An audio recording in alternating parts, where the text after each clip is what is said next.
The candles burned low on an untouched cake. 8 little flames flickered for my daughter in a quiet, empty room. No doorbell rang.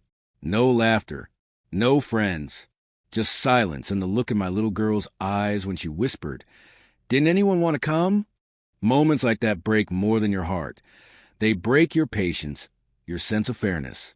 I didn't cry in front of her. I smiled, lit sparklers, and we twirled in the living room as if the whole world had arrived. But later, after she fell asleep with frosting still on her cheeks, I checked my phone, and there it was. Proof. Fake messages sent from an account pretending to be me. Party canceled. Sorry for the confusion. Her fingerprints were everywhere. Her handwriting style, her arrogance. And the final confirmation? My parents. They hadn't called. They hadn't texted. When I confronted them, they just shrugged. Claire said, "You changed the date." And then they hung up. They took her side again. That night, I stopped being the victim. I grew up believing family was protection. My sister taught me it could be a weapon. She had always been the favorite, the golden child, able to lie or manipulate and still be adored. I'd learned early to stay quiet, to keep the peace, to avoid trouble. But this wasn't about me anymore.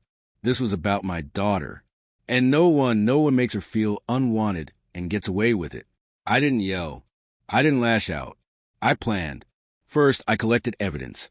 Screenshots of the fake account, traces of the IP address tied to her phone, enough to make it undeniable. Then I aimed at what my sister valued most, her reputation. She thrived on attention, admiration, and the image of perfection.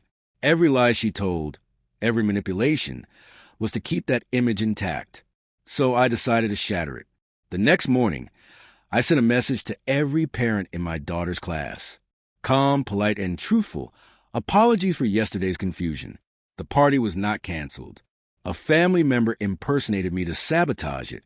Please explain to your children that Emma was waiting for them. I attached the screenshots. Clear, hard evidence. Parents who had once smiled politely at my sister now saw her for who she was, a jealous woman willing to humiliate a child. By noon, whispers started. By 2, the group chats were buzzing. By 3, her phone rang off the hook with messages she couldn't spin. But that wasn't enough for me. At 5 o'clock, I made my next move. I walked into my parents' house without knocking. They were sitting comfortably in the living room, drinks in hand, blind to everything. My sister paced, already defensive. She snapped the second she saw me. "What did you do?" I placed a stack of printouts on the table. Every message, every trace, every lie. "Your work," I said evenly. My father skimmed the first page, face tightening. My mother's glass shook in her hand. "You made me look like a monster," my sister shouted. "No," I corrected. "You did that yourself." I just opened the curtain. Panic hit her fast. Her job involved kids. Parent began calling her boss. Complaints, questions, demand for answers. By the next morning, she was suspended pending review.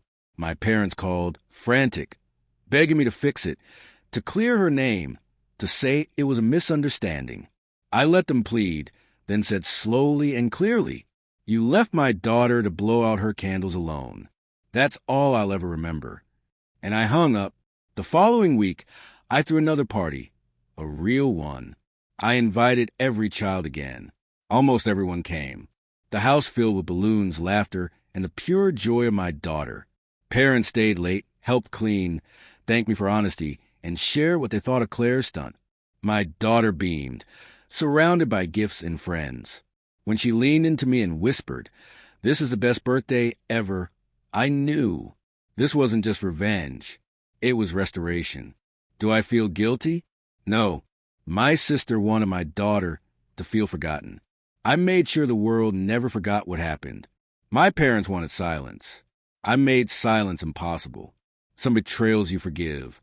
Some you bury. But the ones aimed at your child, you burn them into memory. Now, whenever my sister enters a room, she sees the whispers, feels the weight of what she tried to do. That's not cruelty. That's justice. And I've learned justice is the sweetest birthday gift of all.